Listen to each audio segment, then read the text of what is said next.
Señores, estamos recibiendo a Juan Raúl Ferreira. ¿Cómo te lleva el frío, Juan? Buen día, bienvenido. No, el frío mal. Y mucho más porque no te traen el café todavía, ¿no? No, viste, antes era llegar y llegaba el café enseguida. Pero con él me daba el tiempo a que se enfríe, claro, antes de terminar el programa. Claro, con lo que ya le tenemos que decir a Diego que no me lo traiga como para. Y que no se olvide. El vaso de agua. Que no me. Claro, el vaso de agua para no es para pelar enfriarlo. chancho, como dijera aquel, ¿no? Bueno, Juan, a ver, naturalmente estamos, como no podía ser de otra manera, muy marcados por el resultado electoral de las PASO de Argentina, pero además por las distintas reacciones. Incluso hoy vos querías hablar de una reacción regional a propósito del tema, pero como tenemos noticias súper frescas que tienen que ver con la intervención del presidente Macri, una hora atrás se comunicó con sus ciudadanos. Te propongo que escuchemos al ingeniero Macri. Perfecto. Y a partir de ahí escuchamos tus comentarios, ¿sí? Mauricio Macri habló esta mañana y lo hizo en estos términos. Estoy acá para compartir con ustedes medidas de alivio que tomamos para acompañarlos en este momento difícil. Pero antes de comentar las medidas en detalle, quiero pedirles disculpas por lo que dije en la conferencia del lunes. Dudé de hacerla porque todavía estaba muy afectado por el resultado del domingo. Además, sin dormir y triste por las consecuencias que tuvo en la economía. Pero prioricé atender a la prensa para calmar ansiedades, dudas, como siempre lo he hecho. Sobre el resultado de la votación, quiero que sepan que los entendí. Sepan que respeto profundamente a los argentinos que votaron otras alternativas. A los que votaron por nosotros en 2015 y esta vez eligieron no acompañarnos. Que eso haya sucedido es pura y exclusivamente responsabilidad mía y de mi equipo de gobierno. El domingo hubo muchos argentinos que creyeron en el camino que empezamos, pero que después de un año y medio muy duro, dijeron no puedo más. Sintieron que durante este tiempo les exigí mucho y que lo que les pedí fue muy difícil. Fue como trepar el Aconcagua y hoy están agotados, cansados, enojados. Llegar a fin de mes se transformó en este último año en una tarea imposible muchas veces. Sé que muchas familias tuvieron que recortar sus gastos y que ya no saben dónde más recortar, de qué más privarse. Cuando arrancamos en el 2015 creyeron que iba a ser más fácil. Yo también lo creí. Pero el punto de partida fue como estar en el 10º subsuelo. Hay muchas prioridades, muchas urgencias, desde gente sin agua potable, rutas destrozadas donde la vida corría riesgos, millones de familias sin cloacas o viviendo en calles de tierra, zonas donde nadie había hecho las obras para que no se inunden. Y la lista sigue eternamente. Esas emergencias hay que solucionarlas. Y por mi formación de ingeniero, prioricé solucionar las cosas de fondo, hacer las bases sólidas sobre las que creo y veo que la Argentina se está poniendo de pie, pero haciendo una autocrítica. Soy consciente que el día a día terminó siendo una exigencia agotadora para muchos. Desde mi lugar voy a hacer lo imposible para seguir acompañándolos más que nunca en este camino y priorizar aliviarles la vida en el día a día, así como priorizamos las emergencias, la urgencia y lo estructural. Hace 3 años y medio ustedes me eligieron para cambiar nuestro país en serio. Y si bien logramos muchas cosas juntos, ese proceso nunca estuvo exento de errores. Pero sepan que mi intención de hacer, de construir, es siempre sana y verdadera. 3 años y medio es mucho tiempo y también es poco para reparar lo dañado que estaba el país y construir la Argentina que todos queremos y merecemos. Estoy convencido más que nunca de que juntos los vamos a lograr, lo estamos logrando. Las medidas que tomé y que voy a compartirles ahora son porque los escuché. Escuché lo que quisieron decirme el domingo. Son medidas que van a traer alivio a 17 millones de trabajadores y sus familias. Y a todas las pymes que sé que están pasando por un momento de mucha incertidumbre. Empiezo por los trabajadores. Va a haber mejoras para todos los trabajadores, tanto informales como formales, estatales y privados, en relación de dependencia o cuentapropistas. Para los empleados en relación de dependencia van a recibir hasta 2.000 pesos extra en su bolsillo en septiembre y octubre, porque vamos a hacernos cargo del Estado de los impuestos conocidos como aportes personales. Para quienes pagan ganancias, vamos a modificar el impuesto para que reciban alrededor de 2.000 pesos más en el bolsillo por mes, hasta fin de año. También hay beneficios para los monotributistas y para los informales y desocupados, a través de 2 pagos extras de aguache que reciben por sus hijos. Y a los empleados de la Administración Pública, las Fuerzas Armadas y las Fuerzas de Seguridad, vamos a darles un bono a fin de mes de 5.000 pesos. Además, vamos a volver a aumentar el salario mínimo. Hoy mismo voy a convocar al Consejo del Salario para definir el aumento. También vamos a aumentar la beca Progresar un 40% para todos los estudiantes que hacen un esfuerzo enorme para capacitarse. Y también, como decía antes, queremos ayudar a las pymes porque reconocemos su valor y sabemos las deudas que están teniendo. Para ellas estamos lanzando un plan que les va a permitir pagar en 10 años sus obligaciones con la AFIP. Y también tomamos la decisión de congelar el precio de la nafta por los próximos 90 días y que la devaluación no los afecte. Ahora, mi tarea como presidente es trabajar siempre para cuidar la gobernabilidad. Siempre sostuve con absoluta convicción que el diálogo es el único camino y lo voy a seguir haciendo.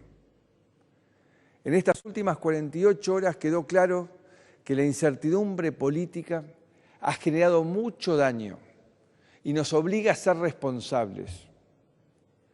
Hablé con algunos candidatos e insistiré con los que aún no pudimos hablar. Estoy disponible las 24 horas para que hablemos. Quiero reunirme con ellos, que transmitamos tranquilidad en este proceso electoral que ha comenzado. Debemos conversar entre nosotros, mantener líneas abiertas y no entender esto como una pelea entre enemigos, sino como una discusión entre rivales en el marco de nuestra democracia. Terminando, quiero insistir que respeto profundamente la decisión de los argentinos que, votándonos en el pasado, en esta elección no lo hicieron. Entiendo su enojo, su cansancio. Solo les pido que no pongamos en duda el trabajo que hicimos juntos, porque es mucho y es demasiado lo que hay en juego. Amo este país, amo nuestro país, amo la Argentina. Y hoy les hablo de ese amor, desde la convicción más profunda que siento, que sé que podemos hacerlo. Veo que lo estamos haciendo.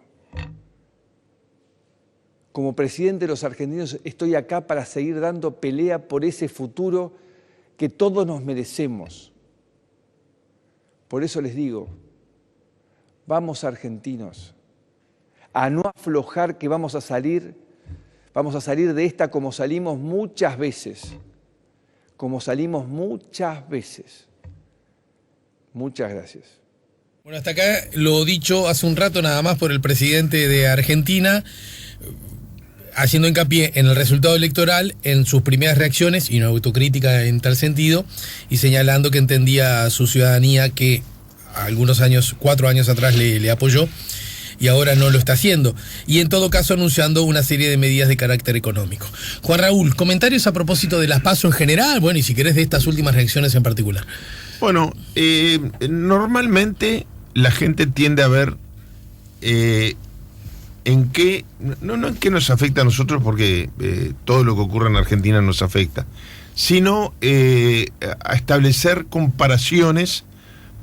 Y en plena campaña electoral a mí me parecería mal hacerlo desde este programa, lo puedo hacer desde otro ámbito, porque traería aparejado una dosis de proselitismo, de tratar de inclinar. Yo lo que quiero señalar son algunas diferencias que no han estado demasiado arriba de la mesa.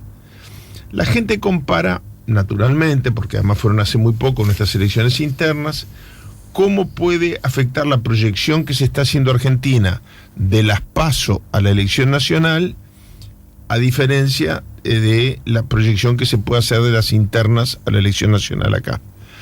Bueno, más allá de algún análisis que he escuchado muy interesante, la diferencia jurídica entre un procedimiento y otro, hay un tema político de por medio. En Argentina los partidos acordaron sus fórmulas electorales antes de las elecciones internas. Entonces, si bien es cierto que siempre se miden fuerzas y que todo partido quiere tener la mayor cantidad de votos posible en las elecciones internas, en Argentina era lo único que estaba en juego, porque ya había candidato a presidente y a vicepresidente de los dos candidatos que podían, que disputan la elección. Es decir, lo que se estaba viendo no era quién iba a ganar la interna del peronismo, ni quién iba a ganar la interna de todos del grupo del presidente Macri, sino cómo iba a votar uno en relación a otro. Argentina ha roto una tendencia que viene en muchas cosas, en estas PASO, que viene imponiéndose en todo el mundo. La primera es que las encuestas le erraron quizás por los márgenes, porque fue realmente un vuelco masivo que muy probablemente, cuando esos vuelcos son tan masivos, muchas veces las últimas 24 horas juegan. Uh-huh. Entonces es muy difícil que pero básicamente el resultado fue la tendencia, la línea, la inclinación, la que previenen los encuestadores. En segundo lugar, es un dato de la realidad, no lo estoy juzgando, no digo bueno, es malo, me tiene contento, me tiene triste, pero en un mundo donde todos los vuelcos son hacia la derecha, hacia la derecha, hacia la derecha, excepción de México, pero yo lo he dicho más de una vez, creo que en el propio programa, no tan excepción México, porque también fue un voto asistémico, fue un voto contra todo lo que ya había pasado por el poder hasta ese momento. El único que nunca había llegado al poder era López Obrador, que hacía muchos años que estaba aspirando a la presidencia de México. Entonces, hasta por ahí nomás México cambió la tendencia. Acá en Argentina, bueno, pierde la derecha y gana la izquierda. Vamos a hacerlo sencillo, ¿no? Esa es una tendencia distinta de la que se está dando en el mundo.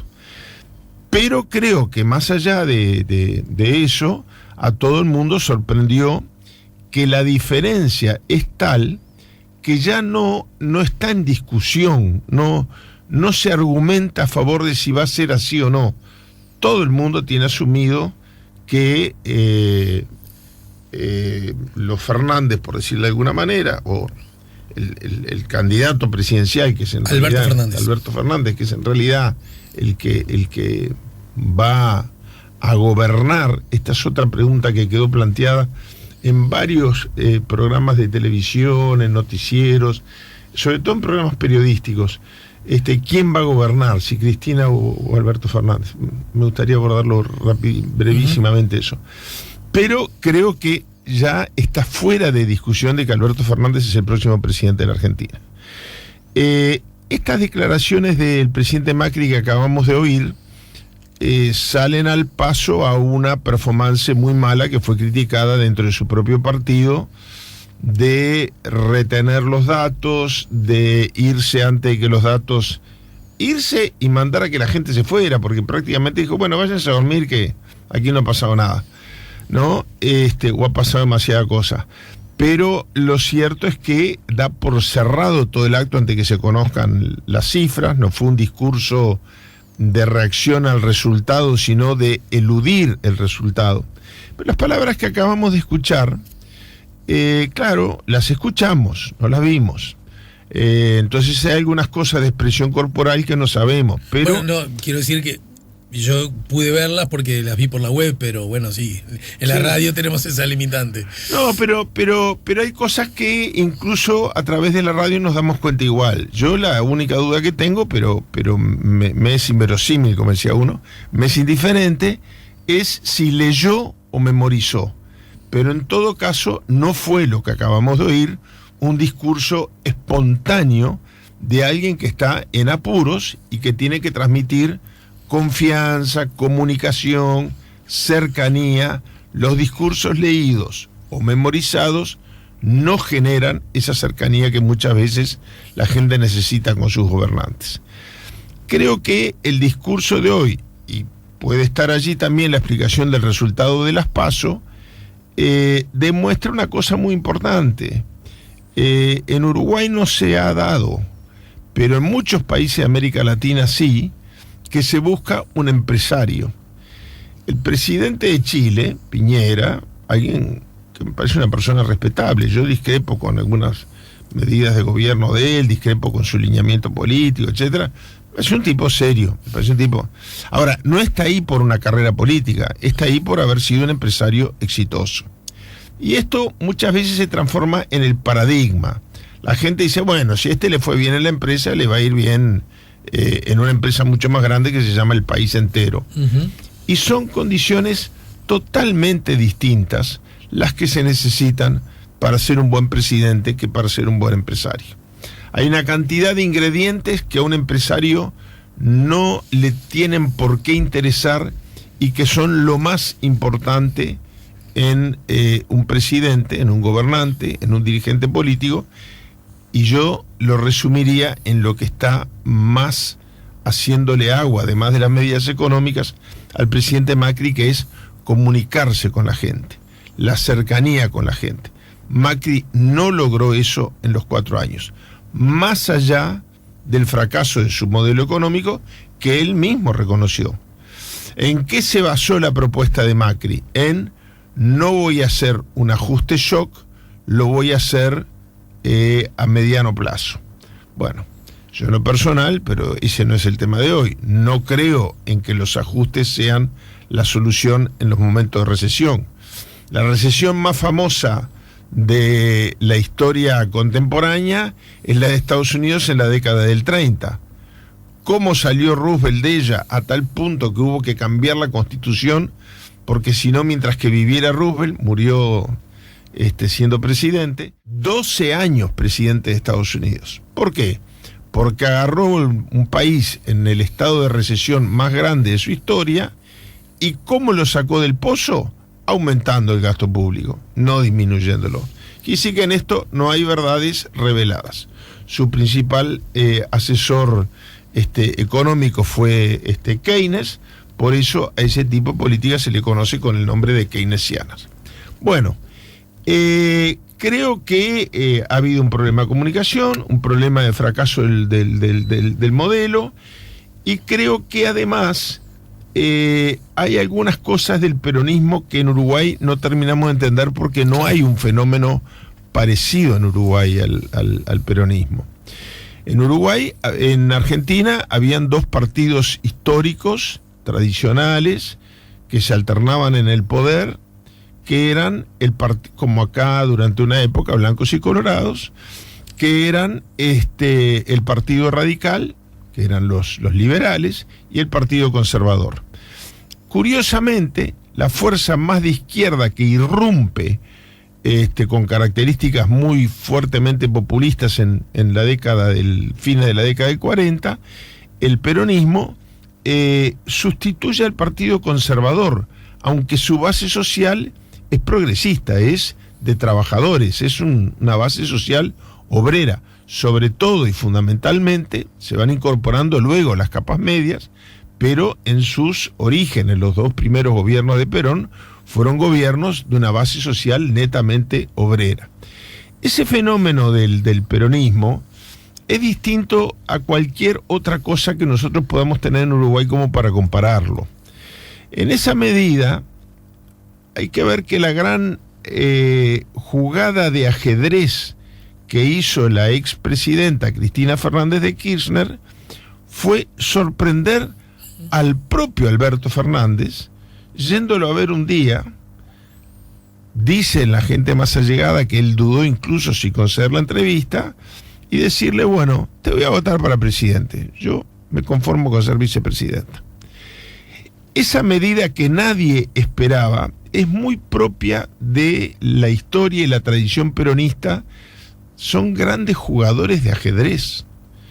Y esa movida logró generar un espacio al cual luego, a modo de ejemplo, Massa, gente que no era imaginable que se pudiera sumar a un espacio común, lo hizo.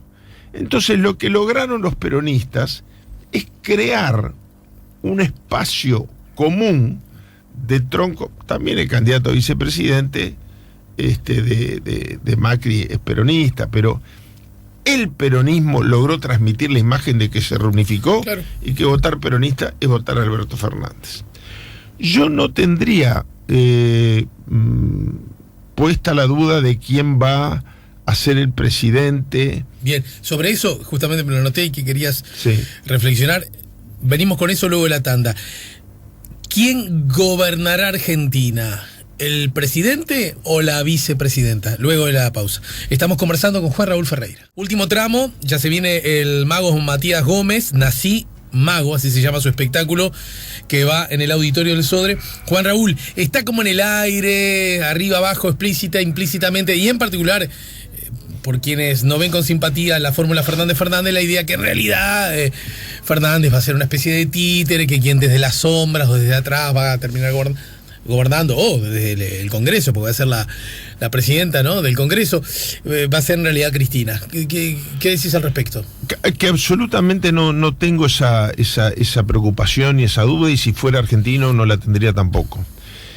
Por varias cosas. En primer lugar, no debe de haber sido fácil renunciar a sus aspiraciones presidenciales por parte de la presidencia. Creo, de la presidenta Cristina Fernández de Kirchner. Creo que es un duelo que ella hizo mucho antes de pensar en su movida política. Entonces, como se está... Segundo, lo conozco mucho, podría atreverme a decir que soy amigo de Alberto Fernández, y no es una persona para dejarse manejar ni para ser títere. Tiene una personalidad muy fuerte. Políticamente tiene una personalidad muy fuerte. Pero además, hay dos cosas más que quería agregar, que son las siguientes. Por un lado, en el peronismo, el tema de conducir al movimiento político como tal, más allá de la función de gobierno, para un partido que ha estado mucho más años proscrito que en el poder, no es poca cosa. Entonces yo creo que esa va a ser la división de tareas, que está muy delineada, por lo tanto es muy difícil que se superpongan. El presidente va a gobernar, la vicepresidenta va a conducir el aparato político del peronismo. Y sería una tonta, que ha demostrado no serlo, si pretendiera, a través de la conducción del movimiento, ponerle piedras en el camino a la gestión del presidente. Quiere decir que yo creo que se han dividido las funciones muy claramente. Y quiero agregar, para terminar con esto, una cosa que también se repite mucho y que tenemos que tener cuidado, porque el vocabulario, la jerga jurídica argentina es distinta que la uruguaya. Cuidado, yo no estoy diciendo, no estoy defendiendo ni acusando a la presidenta Cristina Fernández de Kirchner, no estoy diciendo que es inocente, que es culpable, si hubo muchos actos de corrupción, pocos o muchísimos. Estoy diciendo simplemente esto. Yo he escuchado en reiteradas oportunidades la expresión de, bueno, tiene 12 procesamientos, como diciendo, che, lo que le faltaba, sí, ¿no? Sí. Bueno, la gente se olvida que Macri fue electo con 2 procesamientos. Macri salió presidente procesado. En Argentina, estar procesado no quiere decir lo mismo que acá. No quiere decir lo mismo que acá. El procesamiento indica que el fiscal quiere iniciar una investigación. Acá el procesamiento es cuando, una vez culminada la primera etapa de la investigación, el fiscal solicita y la jueza accede a que, por semiplena prueba y o convicción moral suficiente, se decide iniciar el proceso formalmente. Son cosas distintas. No es raro Menem salió reelecto presidente y en primera vuelta, en la primera votación, con 8 procesamientos. Yo no estoy diciendo que crea que es culpable o que es inocente, digo, esto en la opinión pública argentina no tiene el peso que tiene acá, porque los argentinos están acostumbrados a que procesados quiere decir cosa distinta. Conclusión, no creo que se superpongan los roles que negociaron claramente y que acordaron Alberto Fernández y Cristina Kirchner. Muy bien, Juan Raúl, muchas gracias. Como siempre, contigo nos reencontramos la semana próxima, la semana ¿verdad? que viene. Ya volvemos con La Mañana en Camino.